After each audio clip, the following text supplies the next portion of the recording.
Welcome to Shaped by Faith. We shape our bodies and hearts for God's purposes. I'm so excited about my guest today, Ane Mulligan.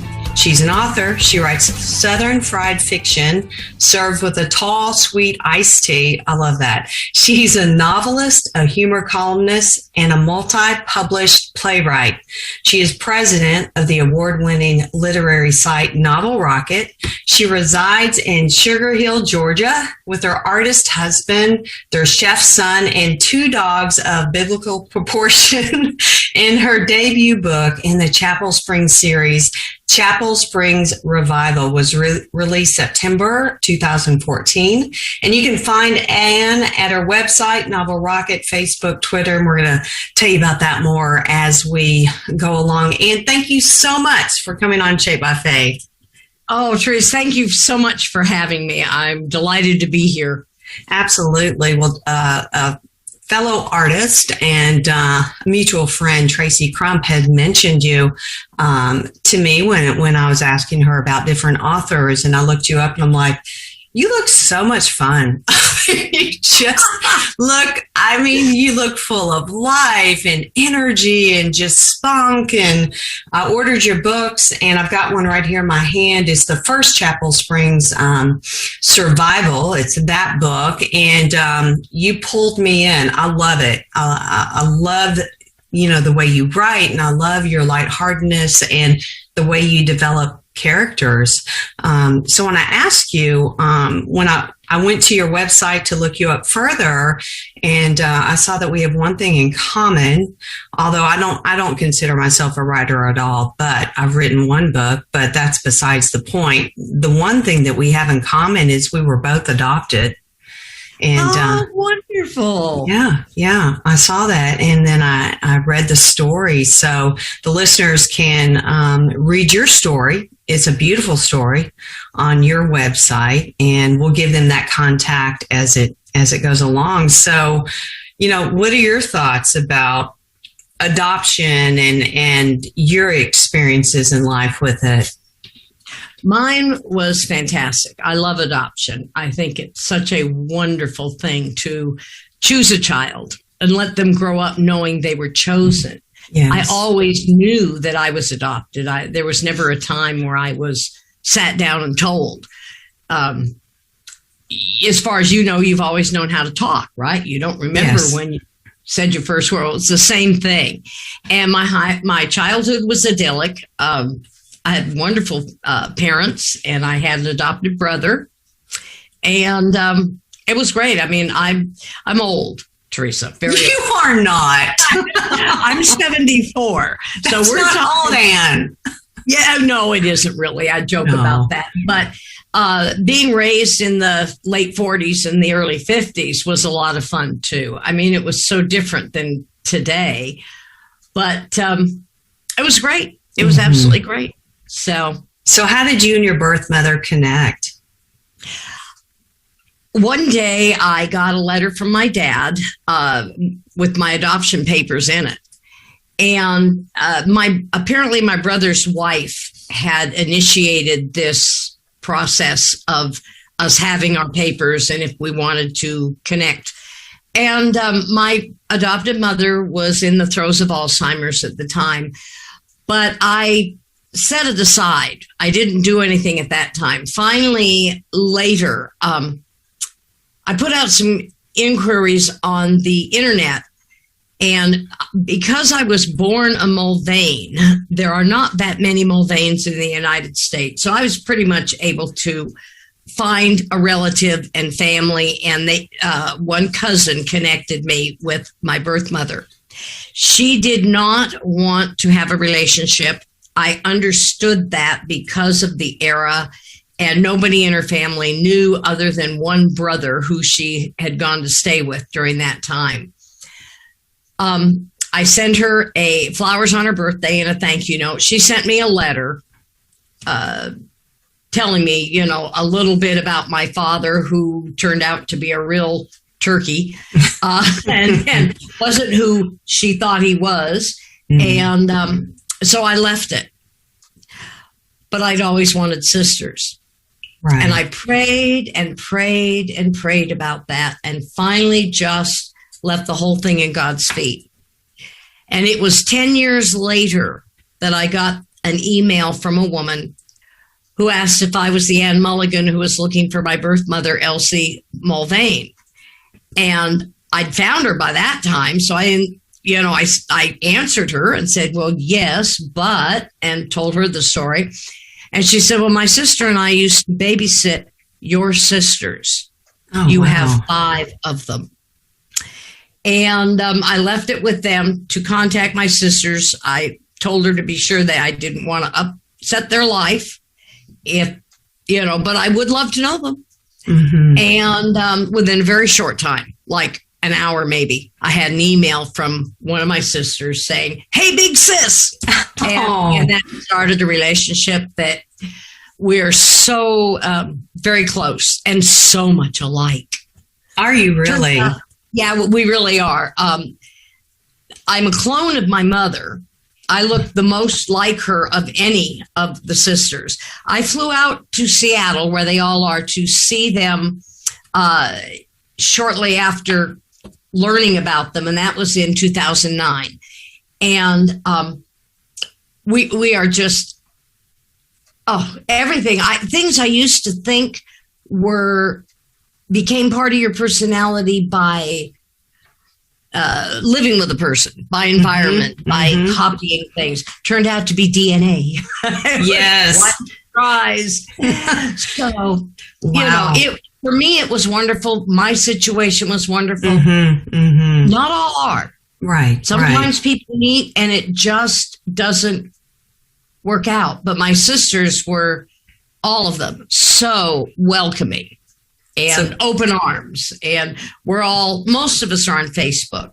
And my nieces, oh my goodness, I have this huge family now. Wow. God answered the desires of your heart, that's for sure. Doesn't he, though? Yeah. He absolutely the whole story, does. all of it is on my website, and it's too long to give everything here, but it's, I really had to get it down on paper, so I never forgot it. And what's your website? It is AneMulligan.com. So A-N-E. I'm weird, one N with an E, Mulligan, M-U-L-L-I-G-A-N. It's unique. I like that. Okay. Thanks for sharing your story. It's absolutely beautiful, and it shows God's grace and mercy and how he loves us so much, and how he granted you the desires of your heart to have sisters. I mean, how incredible is that? I want to ask, before you became a published author, unless you've always been writing, I wanted to ask, what were you doing? I was drama director at my church, and I also was working. I was a business manager for a commercial roofing firm. Oh, okay. And so between those two, I've always been involved in drama and community theater, church drama, all kinds like that. And I was writing scripts to illustrate our pastor's sermons, and sometimes Easter and Christmas pageants, the big presentations. And that kept me pretty busy. Well, obviously you enjoyed writing, and writing, I don't take it lightly. It's a gift. It is definitely one of those gifts from God. I want to ask, when did you realize writing was one of your giftings and you were going to pursue it? It's kind of funny. When I first started writing scripts, they were very stilted, very, very, horrible. But my actors started changing how I'd written the dialogue. And I was smart enough to listen, and I liked what I heard, and I immediately changed the script. And then I began to incorporate that into the next ones that I wrote, till pretty soon they quit changing my dialogue, and that I knew I was okay there. I didn't turn to novels. It was about 10 years, and I had been working, and had kind of a disagreement with my boss about the vacation that we could take, because I would no longer be able to go up to Ridgecrest, where I furthered drama training. It was a church camp And every year they had a music and drama week. Mm-hmm. And our church, our choir and the drama department, we all went up for the week. And that would have cut that out. So I told him, I'm sorry, I've got to quit. And I did. And as I looked for another job, my husband said, quit looking for a job and write a book. Oh. Well, I'd always been a voracious reader. Mm-hmm. And when he said that, an idea hit my heart, just bam. And I learned years later, I heard a statement by Karen Ball, who was an author and an agent. And she said, God whispers to our hearts, and our hearts whisper back in stories. Oh, I love that. And that has become my byword. And that's how I explain to people how we write. Mm-hmm. Storytelling is actually the gift. Yes. Yes, you're right. The gift that comes with some assembly required. That's right. And you gotta learn. Yeah. Yes, we're going to take a really quick break here. So when we come back, I can't wait to hear more from Ane Mulligan. So everyone stay tuned for more Shaped by Faith. Welcome back to Shaped by Faith, where we shape our bodies and hearts for God's purposes. My guest is the amazing Ane Mulligan. She writes Southern fried fiction served with a tall, sweet iced tea. I want you to explain that too, Ane. I think because you're from the South, right? I love that. Yeah. She's a novelist, a humor columnist, and a multi-published playwright. And I was telling you the first segment, I had finished your Chapel Springs Survival, your first book, and I'm on to your second book, Chapel Springs Revival. I love your characters. I love the way you develop them. It kind of brings me back to my, my teen years when I had some really close relationships with some friends, and it just kind of reminded me of the things that we did. I want to ask you, what do you enjoy most about writing? I'm funny. I enjoy the development of the characters, choosing my characters and finding them. And then later, the editing process. The getting the story down on paper is the hardest part for me. Mm-hmm. But once you do, especially with the Chapel Springs series, I really became good friends with my characters. And it was a fun series to do. I'm trying to think of who was you can my visualize favorite. it. I love Claire. I love Patsy. I love, their husbands who are best friends. It really, as you write, and I can really visualize being there with them and kind of taking a peek in to their lives and seeing their funny things that happen, especially with Claire, because she's very artsy, but she's a mess. Yeah. We would say she's a hot mess. I want to ask you, how do you develop your main character and storyline in your setting? I mean, are these people or does God just give you this creative idea of this character? How does that develop? With the Chapel Springs series with Claire is a combination of three of my friends. And I pulled the traits I liked from each one of them and put them in her. Patsy's probably got some combination, of other people I know, and then just developing them. Now, Claire, I generally use photos I find in magazines, newspapers, all kinds of places. I don't generally go for actors or anybody like that. But with Claire, I did. Mm-hmm. And it was Diane Keaton, but from the movie Baby Boom. Okay. And if you ever saw that, she was this kind of person that things just happened to. And she found herself in hot water. Funny movie, and that was part of what Claire was. So and I'm visual, very visual. So I have a cork board with all my characters' pictures on there. And I go back and develop a childhood backstory for them. So I really probably spend a month or longer getting to know my characters in a book before I start writing. Okay. So do you write, you said you have a board and you put all the pictures and things like that. Do you have those thoughts in your head? Do you have to write them out before you actually start the story? Oh, definitely, because I'll forget. I was going to ask you that. I'll forget. Yes, I will. So I have those things written out. I draw a map. Okay. Now, Chapel Springs did not print the map in the books, but I have it on my website.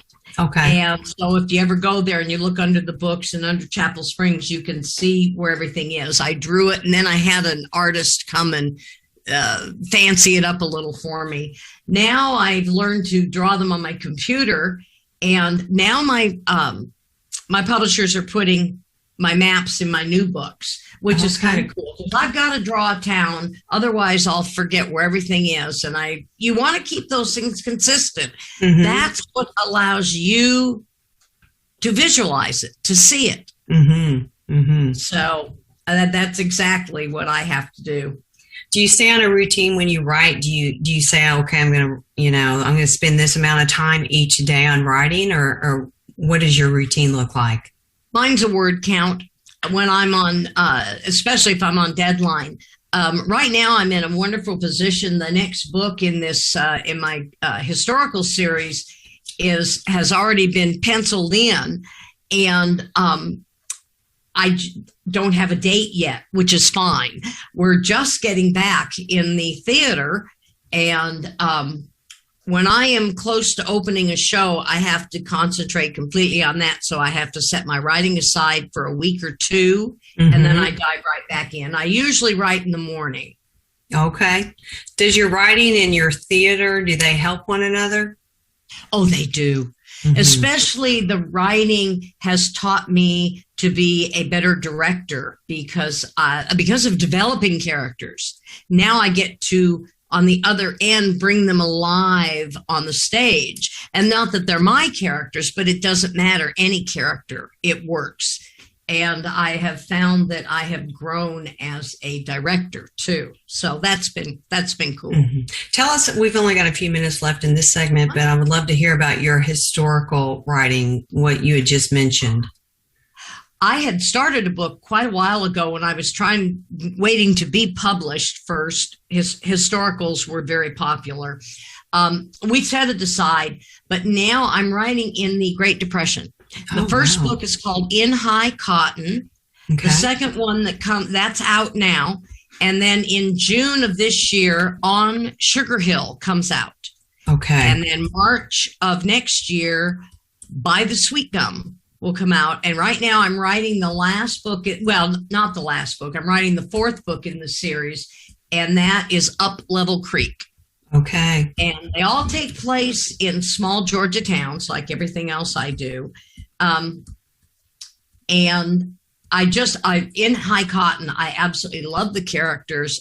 Maggie Parker is a spunky gal who's determined to survive this. The tagline is, Southern women may seem as delicate as flowers, but there's iron in their veins. Ooh, I like that.